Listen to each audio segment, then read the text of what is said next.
Assalamualaikum warahmatullahi wabarakatuh. Jadi banyak banget ya yang nanyain ke saya tentang nasib pertandingan besok Persib dan Bayangkara. Saya dapat info, pemantauan saya itu kayaknya akan tetap sesuai jadwal ya dilaksanakan dan tetap di prime time ya.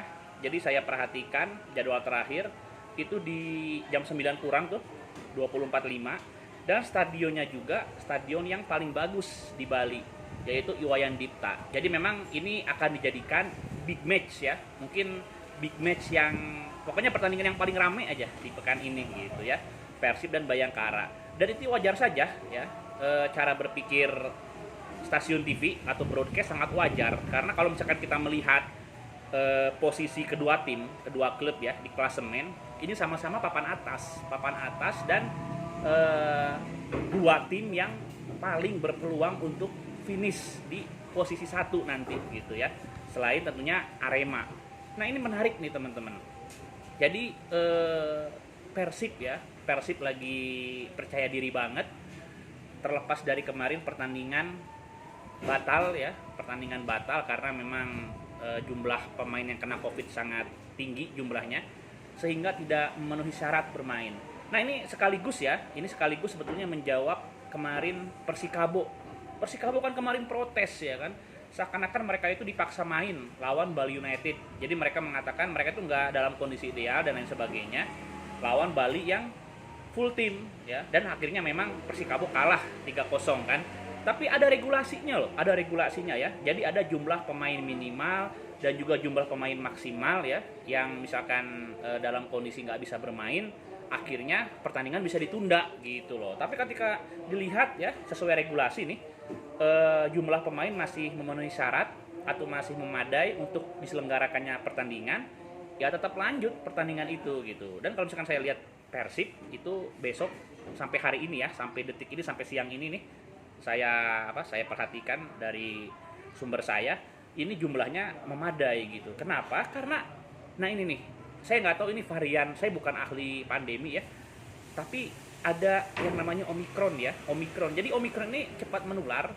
Buktinya cepat menular kenapa? Mudah menular ya, karena para pemain pun mengatakan bingung kenanya di mana ya. Ya walaupun kalau kita lihat kelakuan mereka kan main keluar kayak liburan ya, itu wajar. Cuma memang cepet banget nih ya, kalau misalkan itu betul yang Omikron, itu cepet banget menularnya, mudah, tapi juga cepet pulihnya ya. Jadi gejalanya segala macam itu bisa pulih kurang dari varian Delta.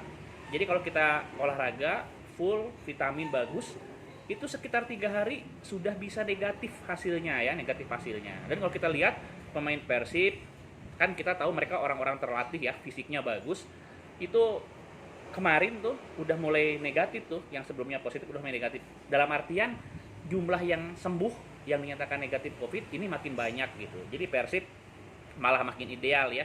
Kayak kemarin Mark Klok udah terlihat lagi gitu kan di latihan gitu. Peluang tentang peluang. Kalau peluang sih kayaknya gimana ya? Seru ya ini pertandingan ya. Ya kalau pinginnya mah tetap ya Persib menang, tapi kayaknya kalau draw juga bagus. Kenapa? Karena materi pemain Bayangkara bagus, pelatihnya juga punya visi yang bagus ya, taktiknya bagus sekali, dan juga jangan lupa Bayangkara ini kemarin sudah teruji melewati masa-masa genting. Jadi mental pemainnya bagus ya. Kita lihat pertandingan terakhir kemarin tuh, mereka bisa menang melalui 2 gol dari Herman Jumafo, mantan pemain Persib ya gitu loh. Jadi saya pikir ya kalau misalkan main normal gitu ya, mungkin imbang ya, walaupun tetap kita berharap Persib menang gitu ya. Oh tentang ini nih, tentang banyak keinginan untuk memindahkan venue ke luar Bali ya, saya nggak setuju gitu. Kita bicara statistik aja, mau dipindah kemana? Ke Pulau Jawa maksudnya ya.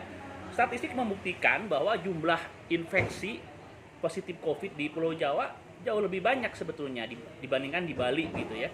Udah gitu nanti ada mobilisasi yang besar kan. Dan kita nggak tahu nih para pemainnya kena COVID apa enggak. Nah, saya khawatirkan nanti malah jadi klaster baru di tempat baru.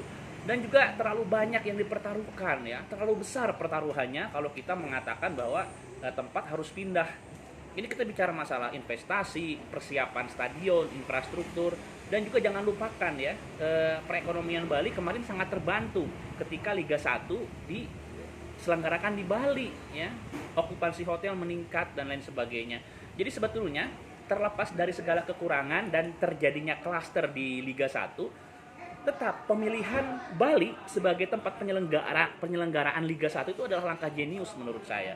Jadi solusinya apa? Solusinya adalah Liga 1 setidaknya seri 4 harus dituntaskan di Bali, tapi dengan prokes yang sangat ketat. Harus lebih serius nih klub-klub ya. PT LIB juga terus ngingetin klub, dan klubnya harus lebih serius ngingetin para pemainnya gitu loh. Dan juga dari Satgas Covid ya, pihak pemerintah jangan ada keistimewaan nih buat para pelaku sepak bola gitu ya. Oke gitu ya teman-teman. Jadi tuntaskan seri 4 di Bali ya. Iya nggak? Setuju nggak? Ya nggak, kalau nggak apa-apa. Cuma saya tadi sudah memberikan alasan yang logis gitu ya. Oke, assalamualaikum warahmatullahi wabarakatuh.